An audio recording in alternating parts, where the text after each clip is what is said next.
Hey guys, welcome back to the channel. I know I have not been posting lately. I think I kind of warned you guys about that in the last video that I gotten pretty busy, and I just don't have quite as much time as I had before. So because just different things, and so now I'm not posting quite as much, but I'm trying to still post interesting things. So I'm hoping to get it.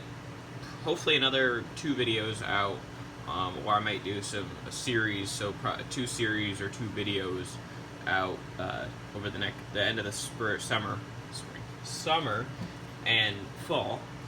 But other than that, I'll move into what this video is about. If you have any questions about posting or suggestions, anything like that, tell me down in the comments. I'd be happy to hear whatever your guys' suggestions are, even if I don't actually take them and use them.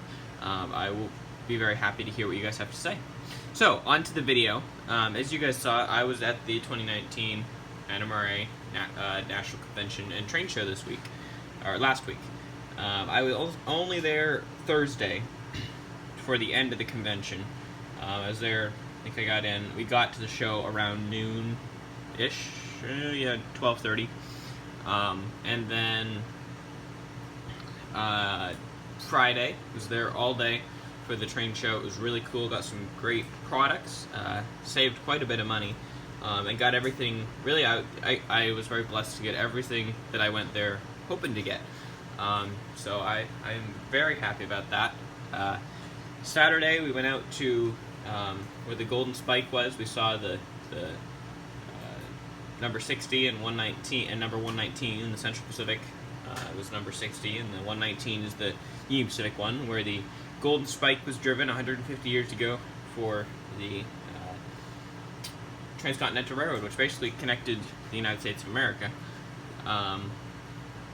If you guys want to do, you can read about it by rail, is what I mean. Look it up online, the Golden Spike or Transcontinental Railroad, if you're not aware of what that is. It's really cool. We went out there, the actual 150th big celebration, that was in May, because that's when the Spike was driven. I think it was May. It was either May 8 or May 10. I think it was May 10. Yeah. When the Spike was driven, and we were just out there because they throughout the course of the day they do just reenactments of it for visitors, whatnot. So it was pretty cool. We were there for the 11 o'clock little reenactment. Got some pretty cool pictures because they actually do run the 119 by the station and stuff, so it was really cool to see some of that, not just steam, it's like old steam, from the 1800s. It's quite cool. It is a replica, but it runs the same as the original.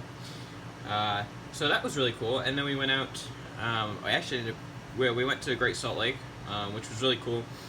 I would recommend going there just to say you've done it, but I would not recommend fully getting in. I got just my feet and my hands and stuff, and it was quite uncomfortable because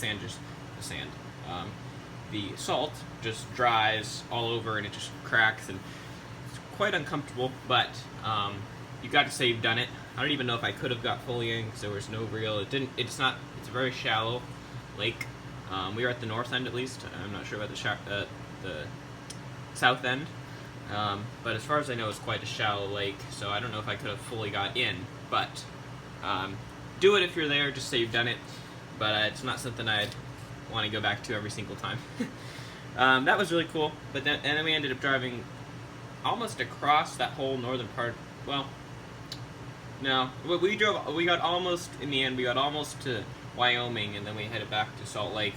We were going through, we had a 4-wheel drive vehicle that we had rented, and we went out to test it out, to see if we could find some stuff, and we found some pretty cool mountain roads. Nothing like super out there with in terms of way up there in the mountains and all that, but it was pretty cool to get back up in the mountains. We still were up in the mountains, just not the crazy roads up there for 4-wheelers or whatever, but that's really all it was, is 4-wheelers and dirt bikes, so we couldn't really take the car on that, SUV on that. But it was still really cool to drive up there. I really want to go 4-wheeling and dirt biking up there now that I've seen it. It is some beautiful and really incredible, it's a really cool, incredible area up there. Anyway, and then we drove back through Park City, kind of over the top, and then down into Brighton, which we go skiing at in the winter. So it was really cool to see it in the summer. Just, you know, looks a little different. And Park City, the city and the ski mountain. Just seeing all the mountains there. I'm so used to seeing 6 feet of snow on or more. Just really cool to see it in the summer. Then Sunday, we're back for an hour. We got about an hour at the train show. I picked up, I think, 2 more cars, which I'll show you later in the video. But yeah, that's about all we did. And if you guys are wondering about anything in front of you here, I realized I never said anything about that. This is just basically the schedule. These are like the bag they give you. That's your badge or your, you know, your information card. Says your name, where you're from. You have a auction number for. There's a silent auction. You can. That's what that 207 is. They got a lanyard. Yeah, it was pretty cool. Anyway, I will now move on to show you guys everything I got. Alrighty, so here's kind of what I'm most excited about. I haven't even got it on the layout yet, so I'm quite excited. It was really what I was going there to look for, F7 or FA2, you know, any good Great Northern diesel like that. But I got even more than I thought I would. So these are Walther's Proto 2000, 2 of them. As you can see, it's an AA set. For any of you guys who don't know what that means, that's why I said it, because those of you who do already know that. But there's what's called an A unit and a B unit, which I don't have a B unit in front of me. Basically, a B unit does not have a cab. It's really just an engine. So it's be like this, and it's just full of an engine. It's controlled, of course, by an A unit. So A, this is a AA unit is what you, at least that's how I know to terminalize it. If it's different, again, correct me down in the comments below, because it will help me to then know things that I probably didn't know, and anybody else. So, being Walther's Proto 2000, they are quite nice locomotives, and I was really happy. I talked them down enough to be able to get each of them for 100, so I got 200 for both of those, which is a very, very, very good deal. Well, yeah, it's not a very, very. I was meaning like it's a quite a good deal, because most of these, anywhere from 150 to 175 is what I've found for, you know, brand new. You know, they're gonna work and all that, and if you were to win a bid lower, I'm taking into account all the buy now type thing. So they're full of detail, and they are DCC. They were originally DC. They got hardwired to DCC. Good job hardwiring. They run very smoothly. They can get very slow speeds. I'm very impressed with them and very happy with that buy. So on to the next thing. So I'm just going to keep moving cards through. I'm not going to stop the video because I have them all behind the camera here, and I'll show you them all. This is Northern Pacific Intermountain car, 40-foot box car, brand new, and I mean the box had taken damage, so it was certainly used, but I don't think the actual car has been used. I ended up getting this for this another box car for 20. The other one wasn't Intermountain; it was actually Walther's Proto 2000. Which, speaking of that, I'll show you right now. It was a Burlington route, so I got both of these for 20, which is quite a good price. Again, I got a lot of good deals. I feel really blessed and happy. So this is a double door, 50-foot, 40-foot. Pretty cool stuff. And then moving on, I actually got 2 gondolas here. Here's a Great Northern. This one is Great Northern, and then I have another Pacific one here. I'll show you in a second. They both had coal loads, which was handy, and they're actually decent coal loads. They're not the best, but they work for what I need. They're weathered. They look good. Weathering job is pretty good. Here's the Northern Pacific one, which I actually took the coal load out because in the flight here, they were in here. I guess I actually must have put them like this, so it was grinding, and blasted out.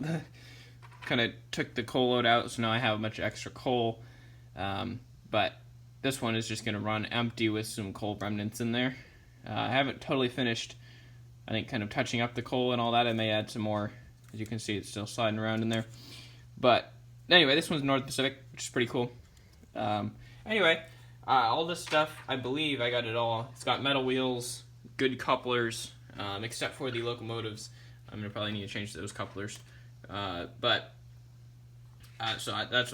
very happy about that. So that's why I saved quite a bit of money, because just the wheels and couplers alone are about the price I paid for the whole car. And some of the wheels and couplers would have costed even more. Anyway, so and this one's Erie, another 50-foot boxcar, double door. Nice car. I think it's Proto 2000 as well. This one has just been more used, so there's less details, etc. But I couldn't quite tell. It has Walther's wheels, Katie's couplers. When I say Katie's, I mean Katie couplers. That's what they that's what people refer to those couplers normally as. But great car. I still haven't even tested all this stuff, but all this stuff is nicely weighted as well. And there was a table. Basically, he was selling everything practically for $7. So basically, all this stuff was $7, and he came down a little bit. I bought 2 or 3 cars at once and got up to even like $5 off. It was really good. And then this is the final trophy of the show that I got. This is a 40-foot, again, a 40-foot boxcar. This is an older one. This is a wooden, not actually wood, but it's plastic kit. But in real life, this is a wood car. It's an older car with the brake wheel you can see there. And anyway, it's pretty nicely weathered, enough decently, and there's a little bit of dust on the top, so nothing that you can't fix, and it was certainly worth the price. Metal wheels, Katie's again. Anyway, yeah, great car as well. But I think my favorite car, of course, is that Intermountain car, because I'll weather it up nice, and yeah, it'll look good. Of course, it's an Intermountain car, so you can't, really go wrong, I guess. Anyway, thank you guys so much for watching, and I'll hopefully see you again this summer. Hopefully I'll have another video or 2 out. Maybe I can get one of these cars weathered to make a video on that. Other than that, thank you guys so much for watching, and we will see you next time. Hey guys, just want to let you guys know that there probably won't be many more uploads or much at all until I can get my computer here to cooperate, because it's not accepting when I try to plug my phone into the computer. It will not accept my photos, etc. videos. I had that issue before with the last video, but I was able to get it to come through, but this time I think it has kind of lost it, and it's not really gonna work. And the problem is then I can't really do thumbnails or edit the video very well on the YouTube side of things. Sorry about that. That's going to be another big issue why there won't be much uploading, but I'll try to put a few out for my phone. Just know that they won't really be that clean, in terms of, like, they won't look as clean with the thumbnail and the stuff at the end and all that. So just want to let you guys know that quick little thing about why there probably won't be as many uploads anymore.